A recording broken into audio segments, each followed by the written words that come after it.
और मैंने आपको ये भी बोला था कि पिछले 70 साल से ताइवान एक ही चीज की तैयारी कर रहा है, उन्हें पता जब भी चाइना आएगा समुद्र से आएगा, समुद्र से उन्हें आने नहीं देना।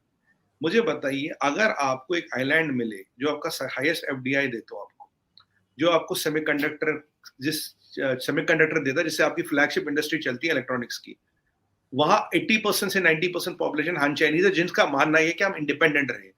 उस ताइवान को जीतने के लिए पहले आपको इतनी मिलिट्री चाहिए, फिर आपको यूएस से पंगा लोगे, फिर यूएस की एलाइज से पंगा लोगे, और उसके बाद आपके हाथ में आएगा क्या? Do you think this war is worth sustainability? It is not.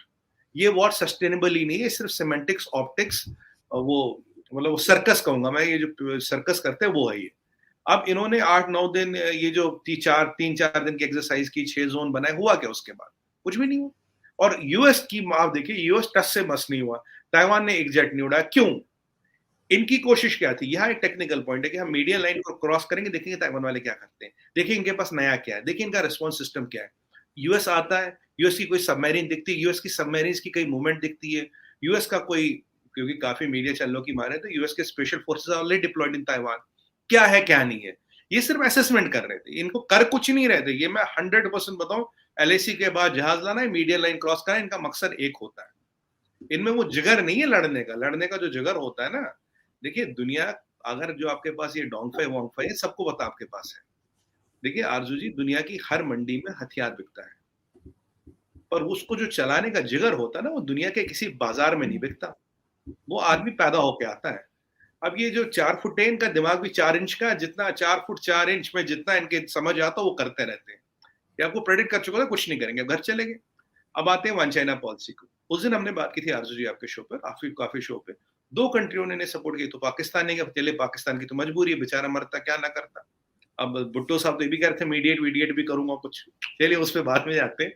और एक रशिया ने इसलिए सपोर्ट किया था, रशिया का अमेरिका से प्रॉब्लम है और अमेरिकन वहां है, तो उन्होंने डिप्लोमेटिकली अपने आप को बैलेंस करने के लिए इनको सपोर्ट किया। इनको ताइवान पे नैन्सी पेलोसी के विजिट पे किसी ने सपोर्ट नहीं किया। तब से उन्होंने वैंगी को भगाना शुरू कर दिया, जहां हर कंट्री, जहां बांग्लादेश अभी है या निकल गए, बांग्लादेश आए थे, यहाँ आए थे, वहां वो ग्लोबल टाइम्स छाप रहा जी 160 कंट्रियों में वन चाइना पॉलिसी पे सपोर्ट किया, ये किया वो किया।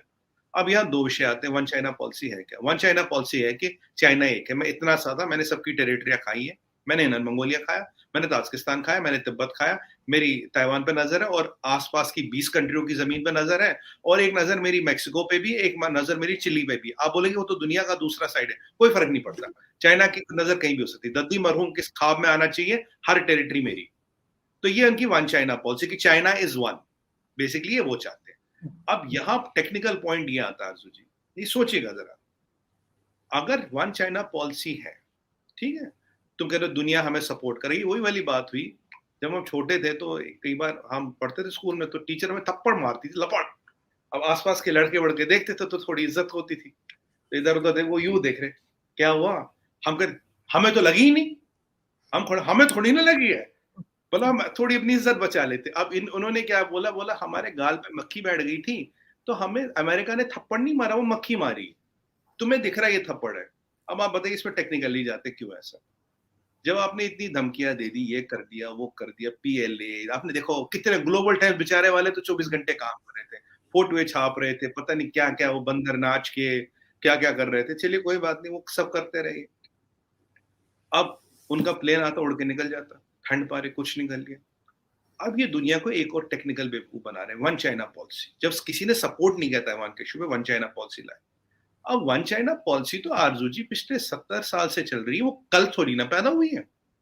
What has Taiwan issue got to do with one China policy? और अगर वन चाइना पॉलिसी की मैं डॉक्ट्रिन में जाऊं, आप कहते हो ताइवान हमारी टेरिटरी है, ताइवान कहता है मैं इंडिपेंडेंट हूं, ताइवान का पासपोर्ट अलग, तुम्हारा पासपोर्ट अलग, ताइवान में आपकी पीएलए है नहीं, और वो ताइवान तुम्हारी टेरिटरी है, और आप कहते हो will take Taiwan by force if required.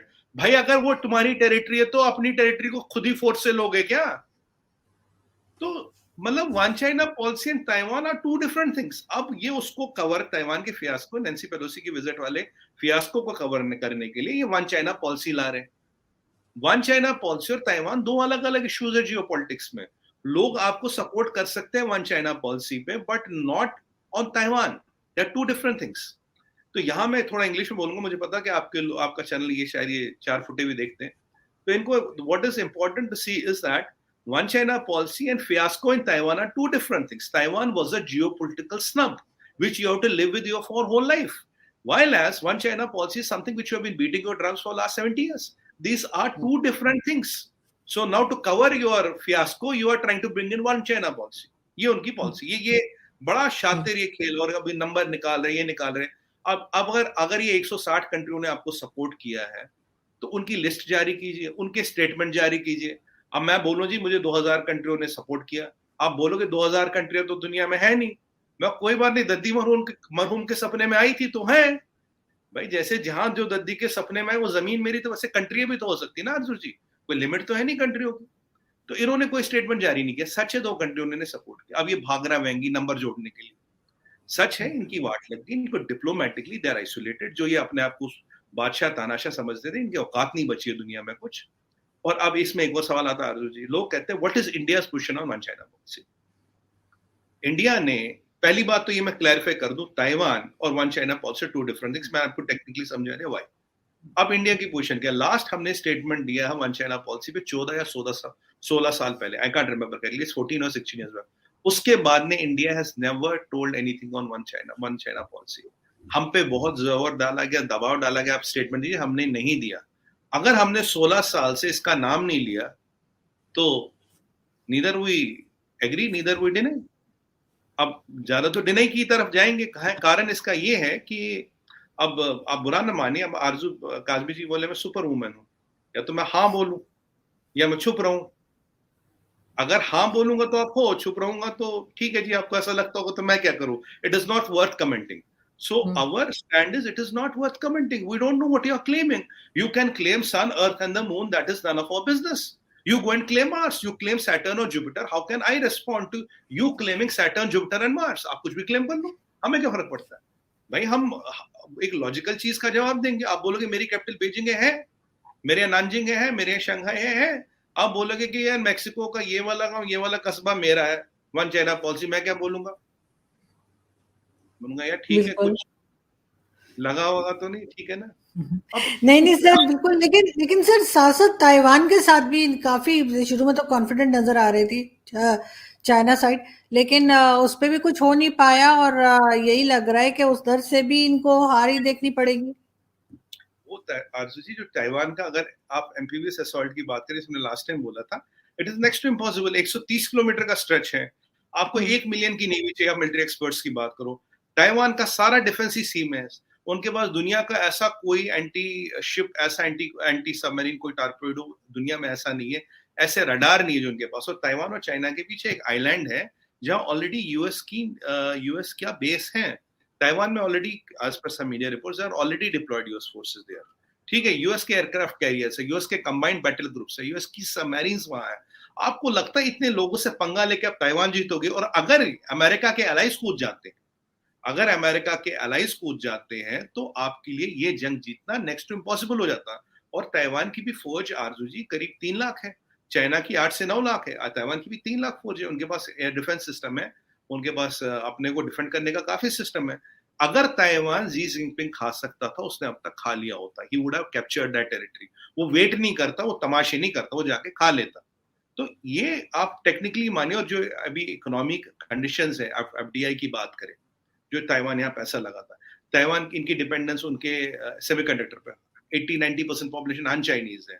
और इस वॉर के बाद, और जो चाइना की इकोनॉमी की अभी हालत है, जो हम बैंक्स डिफॉल्ट कर रहे हैं, रियल एस्टेट में डिफॉल्ट है, $450 बिलियन का डिफॉल्ट हो चुका है, डिक्लेयर कर चुके हैं बैंक. एक कंपनी में $240 बिलियन का डेट है जो डिफॉल्ट करने वाली है.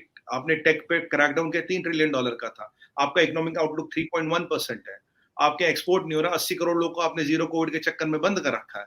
आपके एक्सपोर्ट नहीं हो रहा, शिपिंग लाइन नहीं चल रही, तो किस दम पे आप जाके उस पे अटैक करोगे? और मैं आपको एक बार बताऊं, डोनाल्ड ट्रम्प साहब ने PCAOB एक्ट लाया था, जिसके कारण, अभी टाइम नहीं ज्यादा समझाने का, उसके कारण आरजू जी करीब 800 मेजर कंपनियां यूएस स्टॉक एक्सचेंज से डिलिस्ट हो गई थी. उसका इम्पैक्ट यूएस इकोनॉमी पे trillions of dollar, sorry Chinese economy पे ट्रिलियंस ऑफ डॉलर्स का था. ये मैं पहले, और मैंने, मुझे लगता है 30 दिसंबर 2020 को गार्डियन में एक आर्टिकल लिखा था, China is bringing economic pandemic, जिसमें मैंने ये सारे पॉइंट आउट किए थे. क्यों, why are they doing that? ऐसी सूरत में चाइना नहीं लड़ पाएगा, किसी से नहीं लड़ पाएगा. और ये सब पॉस्चरिंग थी, ये सब दिखावा था. पर वो जब हम स्कूल जाते थे तो एक चीज होती थी आरजू जी, हमें ना एक वो पर्ची सी देते थे छोटी, पीएच पेपर, कहते डालो, एक कलर आया एसिडिक, एक कलर आया बेसिक, लिटमस टेस्ट कहते थे। मतलब एक छोटा सा कागज का टुकड़ा सोल्यूशन में दिखा के ये बताता था एसिडिक है या बेसिक है। तो नैन्सी पेलोसी का जो विजिट है आरजू जी, वो लिटमस टेस्ट था जिसने चाइना की पीएलए की, चाइना के गवर्नमेंट की, चाइना की मिलिट्री की, कम्युनिस्ट पार्टी ऑफ चाइना की, चाइना की पीएलए की, एयरफोर्स की, नेवी की, सबकी औकात गिना दी। चाइना का सम टोटल लिटमस टेस्ट कर दिया उन्होंने एक जहाज उतार के ताइवान में और उसको वापस उड़ा दिया 18-20 घंटों बाद। एक फ्लाइट ने जो उन्होंने 70 साल से एक इल्यूजन परसेप्शन बनाया था उसके परखच्चे उड़ गए। It was a litmus test of China strength which they have miserably failed. तो ये कर तो सकते नहीं कुछ। और जो अब देखिए आरजू जी, जितनी इंफॉर्मेशन मुझे होगी मुझसे तो कहीं ज्यादा यूएस को होगी ना। तो यूएस ने भी तो इसीलिए लिटमस टेस्ट किया ना। अब देखिए यूएस ने बड़ा अच्छा खेला, हाँ आएगी नहीं आएगी कंफर्म नहीं किया, बताया नहीं, फिर ताइवान से कंफर्म करा दिया आ गई। और ताइवान की प्रेसिडेंट उन्हें आरजू जी वो देती है हाईएस्ट सिविलियन अवार्ड। ताइवान की president US speaker of the house को हाईएस्ट सिविलियन अवार्ड देती है। अमेरिका का लिटमस टेस्ट तो हो गया ना, अमेरिका ने दुनिया को दिखा दी इनकी औकात कितनी है, और इन्होंने खुद ही बता दी, चुपचाप बैठ जाते, पंगा नहीं करते।